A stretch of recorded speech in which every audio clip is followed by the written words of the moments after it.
When I heard her say, "We got married yesterday," I felt the world tilt under my feet.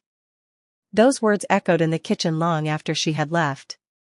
My son's new wife, my own estranged sister-in-law, had just dropped the news like a stone in the middle of my life. I sat there, the kettle still whistling on the stove, the smell of burnt toast hanging faintly in the air, and I couldn't move. My hands gripped the edge of the counter so tightly, my knuckles went white. It wasn't just shock.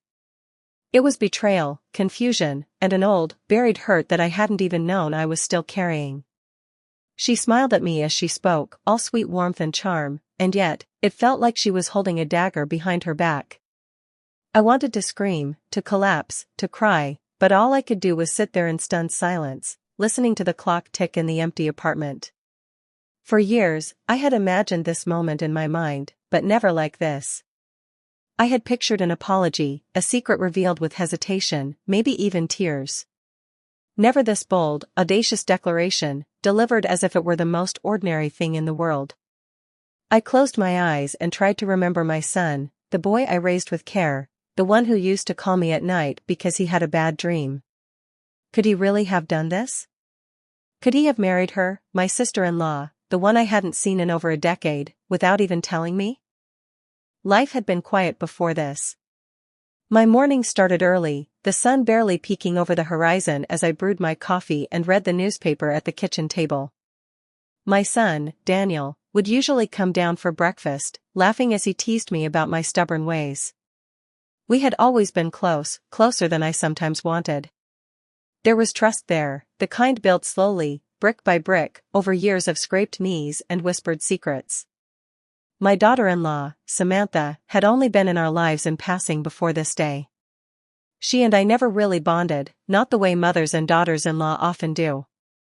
I had heard her name, of course, exchanged polite greetings at holidays, but she always carried this cool, confident aura that kept me at arm's length. Maybe I was too busy, or maybe she was too guarded. Either way, I thought there was time to build a connection, time that had now been stolen. The house felt emptier these days. Daniel had grown into his own life, working long hours at a law firm downtown. He was ambitious, determined, and sometimes absent-minded. He left behind the smell of his cologne on the hallway banister, a faint trace of his laughter in the living room. I missed those small things, the creak of his shoes on the wooden floor, the way he hummed while washing dishes. That rhythm had been comforting, predictable, safe. But yesterday, that rhythm shattered. It started subtly, really. Little things that didn't make sense at first. Daniel had been unusually quiet during dinner last week. He picked at his food, avoided my questions about work, and kept checking his phone. I brushed it off as stress, he'd always been a hard worker. But there was something else, something I couldn't place. Samantha had called out of nowhere. She asked casually if I could come over the next morning to chat, her voice too cheerful, too controlled. I didn't know why, but my stomach twisted. There was an edge to her smile that I hadn't noticed before. When I arrived, the house smelled faintly of jasmine and fresh paint. She offered me tea, but I declined, trying to steady my racing heart. Then she sat me down on the living room couch and smiled, the same smile that could disarm anyone, and said it. "We got married yesterday." She didn't say it with guilt. She didn't stammer or apologize. She said it as if it were the simplest fact in the world. I blinked. I swallowed. I tried to laugh, nervously, hoping this was a joke, a misunderstanding. But the sparkle in her eyes told me it was not. My mind raced. Questions piled on top of each other like a collapsing wall. How? Why? Where was Daniel? Had he known? Had he planned this without me, without even a hint? And then, a darker thought crept in, was this revenge? Did she know something I didn't, some secret from the past? It all came crashing back, the old family disputes, the arguments I had tried so hard to bury, the misunderstandings between me and my brother that had fractured the family years ago. Samantha had always been close to him, too close, and now she had inserted herself into the life of my son, the very person I had spent decades nurturing. I wanted to demand answers. I wanted to confront them both immediately, but something inside me froze. I wanted proof, clarity, a moment to breathe before the storm. Later that day, I found Daniel sitting in the living room, his head in his hands. The faint hum of the refrigerator was the only sound in the house. I tried to speak, but no words came out. My heart pounded so loudly, I was sure he could hear it over his thoughts. "Mom," he said finally, his voice quiet, hesitant. I held up my hand. I didn't want to hear excuses yet. I just needed to see him, to understand how he could keep something like this from me. The betrayal wasn't just Samantha's, it was his, too. And that hurt in ways I didn't know I was capable of feeling. I looked around the room. The furniture seemed the same, the walls the same, but everything felt different. The ticking clock, the fading sunlight through the blinds, it all carried a new weight. I realized then that my home, my family, the life I thought I knew, had quietly shifted while I slept, unaware. Daniel's eyes met mine, and I saw something I hadn't expected: guilt, fear, shame. He reached out to touch my hand, but I pulled back. I wanted answers, not comfort. And in that moment, I understood the truth. The next few days, maybe even weeks, would not be about forgiveness or understanding. They would be about uncovering what had been hidden for far too long. The next morning, I couldn't sleep. I kept replaying her words over and over in my mind: "We got married yesterday." The house was quiet, but my thoughts were deafening. I wandered from room to room, touching things Daniel had left behind, looking for the boy I once knew. His childhood drawings on the fridge, the photo of him in his graduation gown, they all felt like relics of a life that had been quietly taken from me. I called my sister-in-law, my brother's widow, hoping she would give me some clue, some explanation that made sense. When she answered, her voice was calm, collected, almost taunting in its serenity. "I thought you'd be happier for him," she said. I closed my eyes and gripped the phone tighter. "Happier?" I asked, my voice trembling. "Do you know what you're doing? Do you know what this means to me?" There was a pause on the other end. Then she said, softly, almost apologetically, "I know it's complicated. But Daniel and we've loved each other for years. We waited. I waited for him to find me, to do what was right." Right. Those words cut deeper than any knife. Right? She said it like her conscience was clear, like she had done nothing wrong, like I had no claim to my son, no say in the life he was now building. I spent the day retracing memories. I remembered how she had always been there when Daniel was little, how she used to babysit him when my brother traveled for work. She knew him in ways I didn't, ways that bound him to her even before I realized it. Then I remembered the letters, hidden, never sent, between her and my brother. My hand shook as I flipped through the yellowed pages. There were mentions of promises, of family grievances, of secrets that had never been spoken aloud. She had been part of our family story long before Daniel came into the picture. And now, somehow, she had used that connection, that history, to step into a role no one expected her to fill. A wife. My son's wife. I felt a mix of fury and sorrow that I couldn't untangle. Part of me wanted to scream at Daniel, demand answers, call the whole thing off. But another part, an older, quieter part, knew that my anger, no matter how justified, wouldn't undo what had already been done. By evening, I decided I had to see them together. I walked into their apartment unannounced, my heart hammering with a mix of dread and determination. The door opened before I could knock.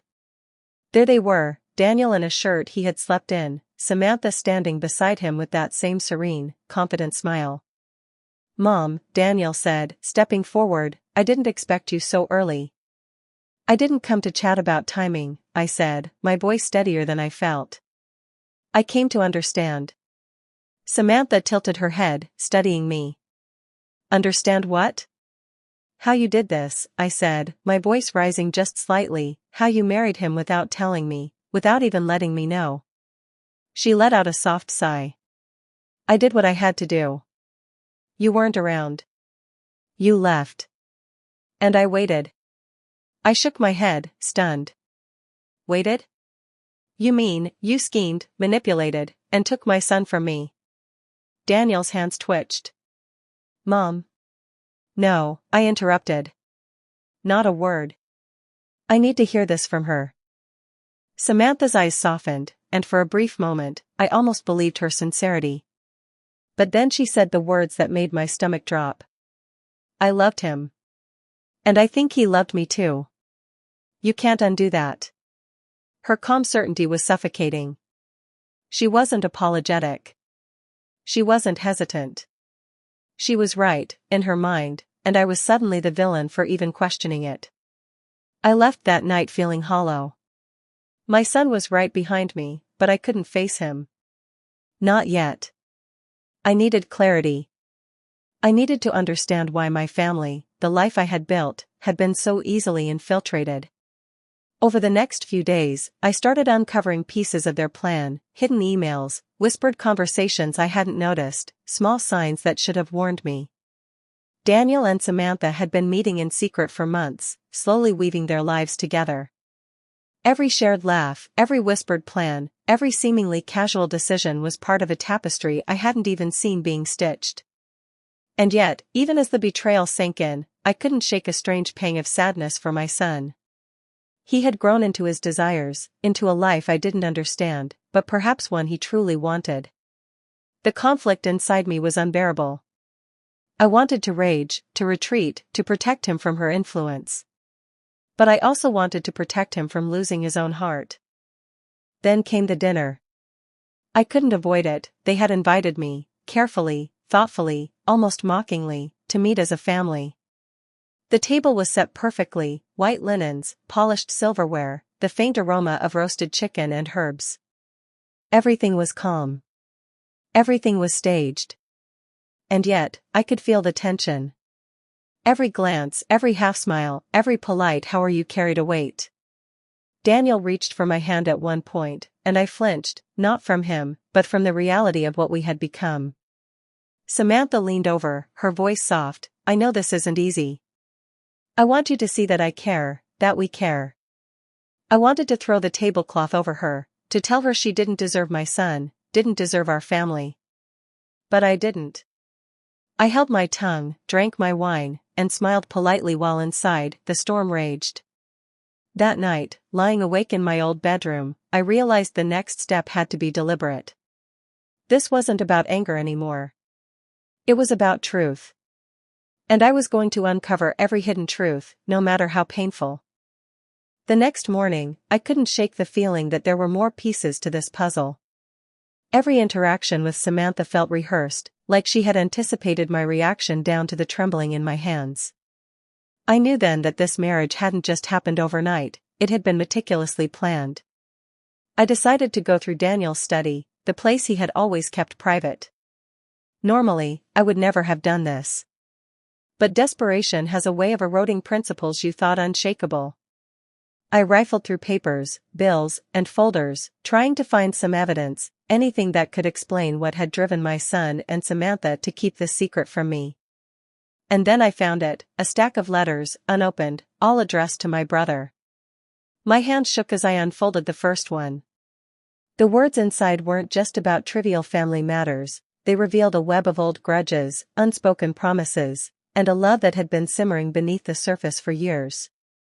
Samantha had been part of my life long before I even realized it, entangled in secrets I hadn't even suspected. My chest tightened as I read through the correspondence. My son hadn't just fallen for her, he had been drawn into a legacy of hurt, loyalty, and betrayal that had nothing to do with me. The realization hit me like a punch to the gut. This wasn't just a personal betrayal. This was a family story repeating itself, a cycle of secrecy and longing that had been waiting for the right moment to resurface. That evening, I confronted Daniel in the living room. He had returned from work, his expression guarded, as if he already knew what I had discovered. Daniel, I began, my voice tight with emotion, I found the letters. I understand now, this isn't just about her and you. It's about our family, the past you've been caught in. But why didn't you tell me? Why didn't you let me in? He looked down, his fingers drumming nervously on the armrest. Mom. I didn't want to hurt you. I wanted to do this my way, finally, without all the ghosts of the past getting in the way. You think hiding it from me protects me?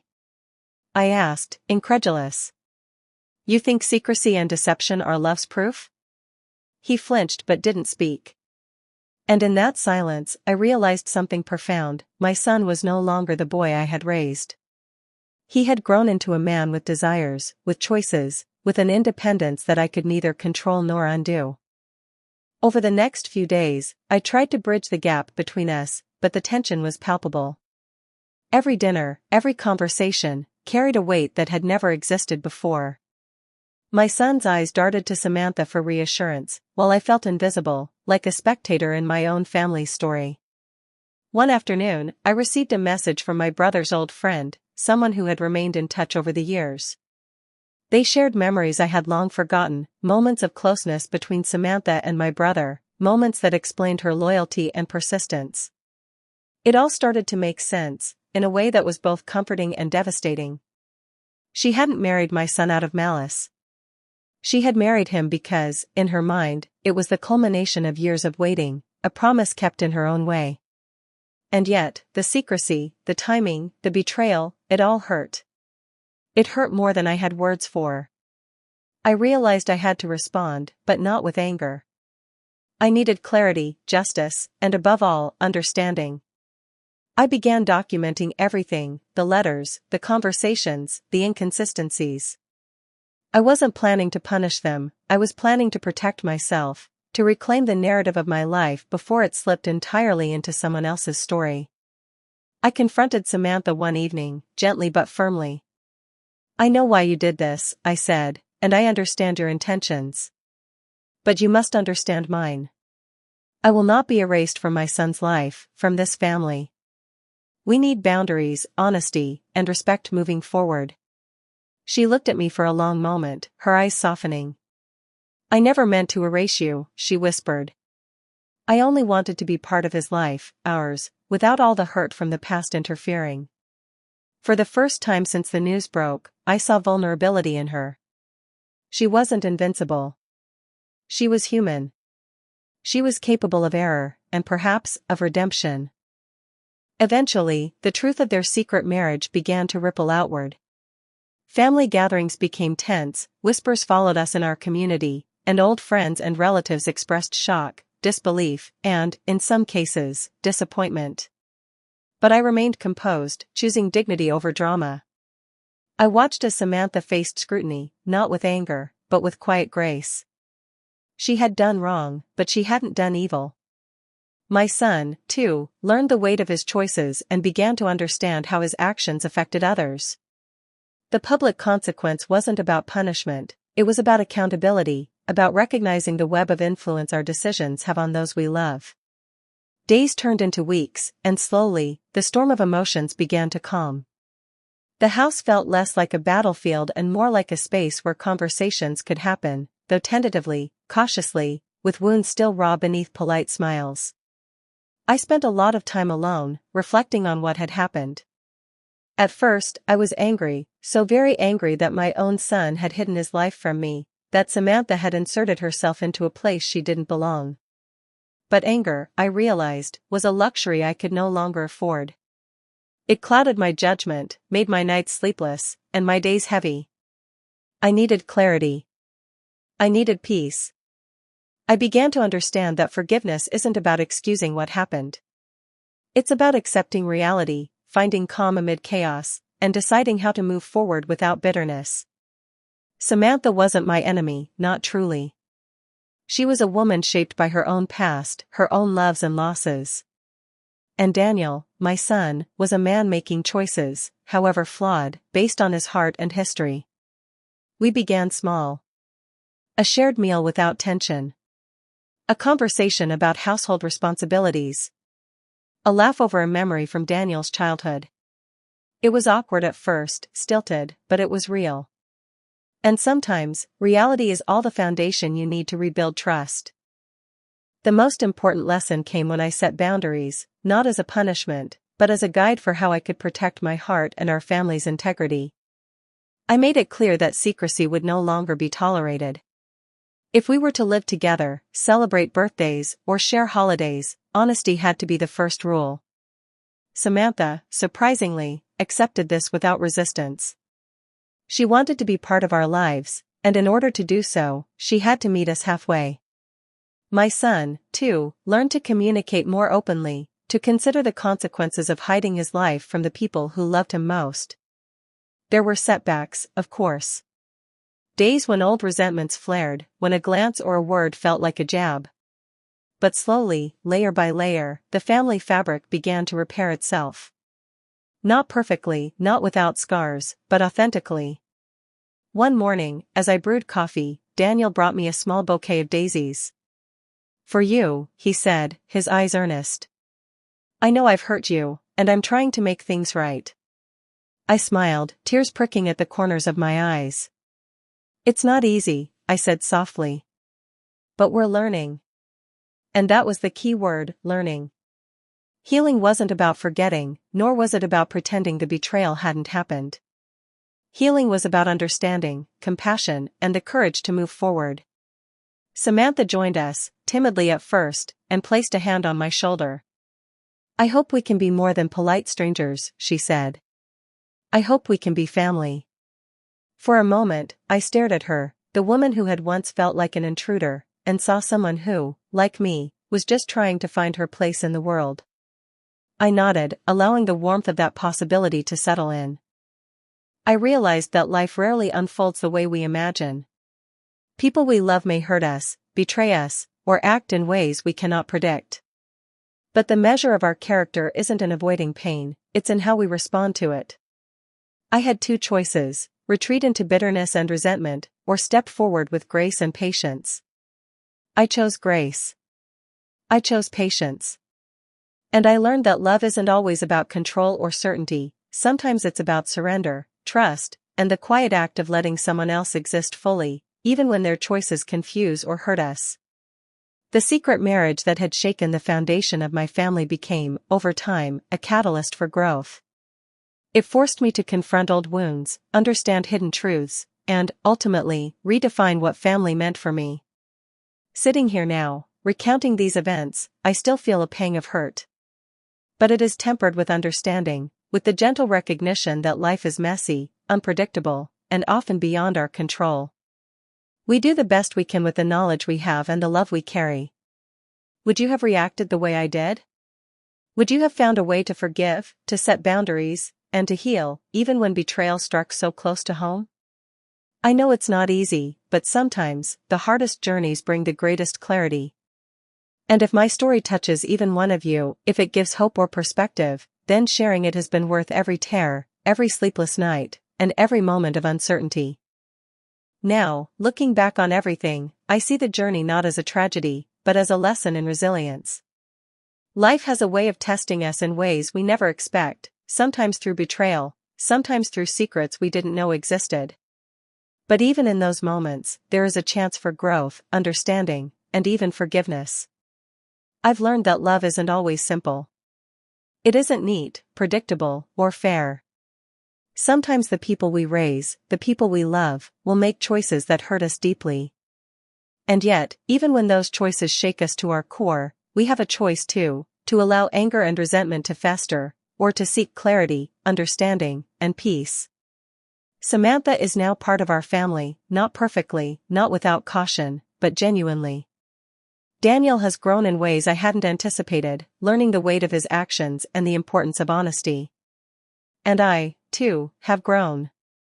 I have learned that protecting myself doesn't mean pushing others away, it means understanding the boundaries that keep my heart safe while still allowing room for love to exist.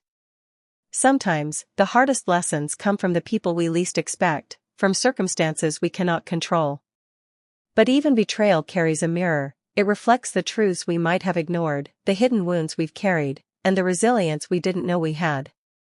I share this story not to boast of my strength, but to remind you that pain, confusion, and betrayal are part of the human experience.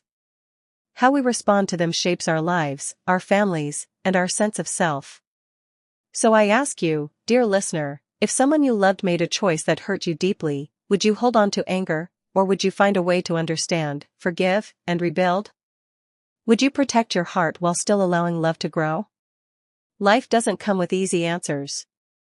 It doesn't hand out fairness on a silver platter. But it does offer opportunities to grow, to heal, and to find peace, even after the deepest betrayal. Thank you for listening to my story. If it resonated with you, if it made you reflect on your own family, your own challenges, please share your thoughts in the comments.